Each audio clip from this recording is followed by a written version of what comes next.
the wood whirler is in. Let's get busy.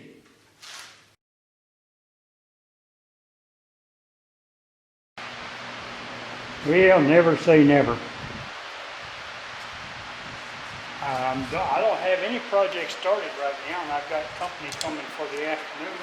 My grandson, who is in the Air Force, is here from South Dakota. He's going to visit this afternoon, so I don't want to be starting a project. So I thought, well, what the hell, you know? I mean, it can't be no worse than it is, in my opinion. So I'm going to start off with 80 grit, and what I'm going to do is I'm just going to sand it down to expose all of this one and this one, and I'll probably sand the rest of it down a little bit, and then I will pour a very thin coat, a clear coat of tabletop on it and see what happens. So I don't know what's going to happen here. Who knows, man? Let's start on this one.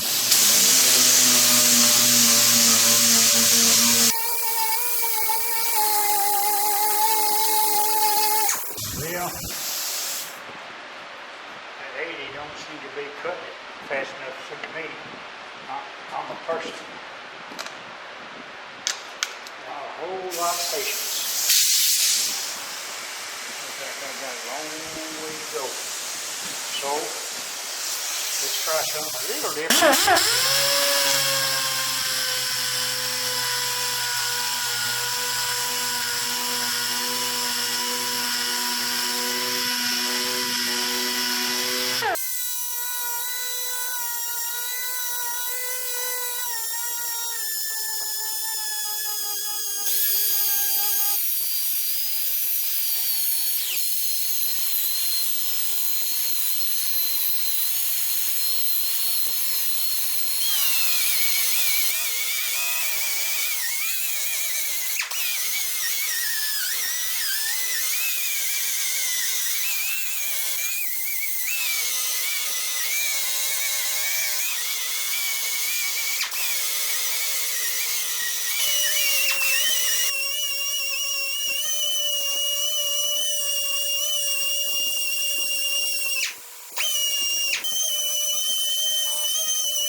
Now all I got to do is, get all the sanding marks out.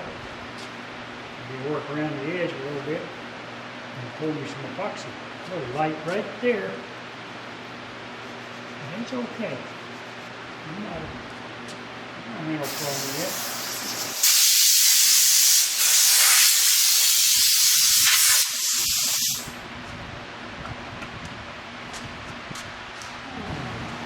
All right, I'm ready to mix up my epoxy. I have no idea how much I need, so I'm just going to mix some. Hope it's enough. If it's too much, I'll put a little color in it.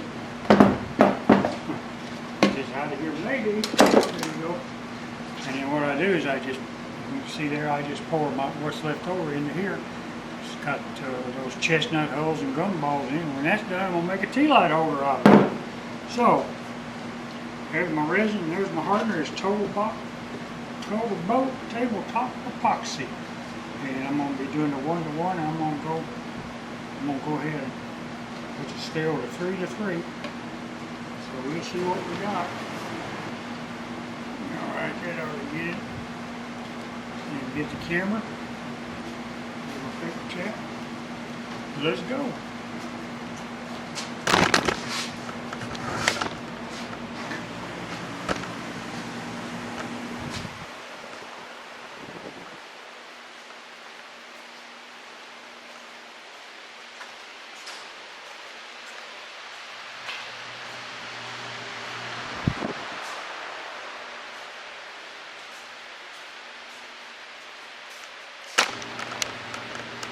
Alright.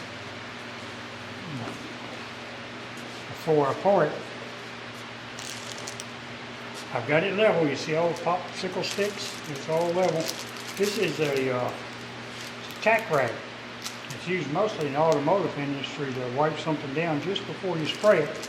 Picks up any dust or whatever. But I thought it might be a good idea to do this before I pour. And it's sort of a waxy rag. And it just, it just attracts everything. So I'll get down real good here.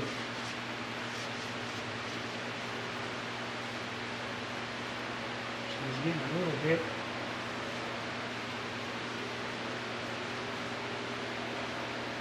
See there? Alright, so we're going to do that. And then we're going to pour it up pretty high here to help with getting some bubbles out.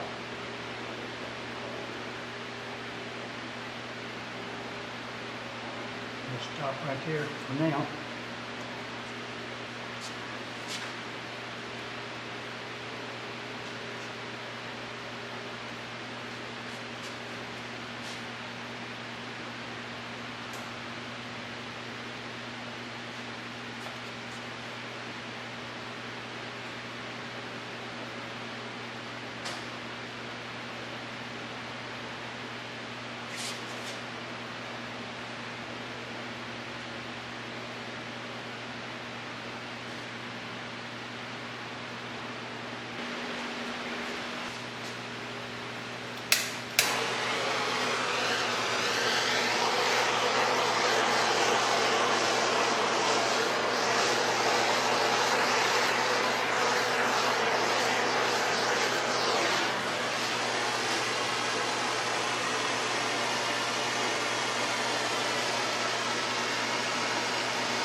I do not see a single bubble. We're going to have to wait a little while just to make sure. All right, there it is now. Nothing to do but wait now. There ought not be any bubbles because there was no place for the bubbles to come from other than out of the epoxy itself. So we just have to wait, and I'll check it in about 15 minutes if there's any more bubbles. But I think I screwed up last time by hitting me with a torch too late. So we'll see. Well, there it is. It's the next morning. It just turned out absolutely outstanding this time. This is what I was after in the first place. Too bad it took so long and took so much epoxy. It's a little on the heavy side, but that's okay. It's nice and steady. Maybe a couple of little pieces of dust in it. But you know, what do you expect out here, right? There it is. It's as smooth as glass. I'm going to put a little coat of wax on it, because, so things will, slide better on it. So there it is. Like I say never. Well, I thought I'd give you a quick preview of my next project. This, anytime I pour epoxy, I always mix too much. It's always. I'd rather have too much than not enough, so I don't waste it. So up until now, I've been pouring it into the pin blanks. I got here's a couple of them here.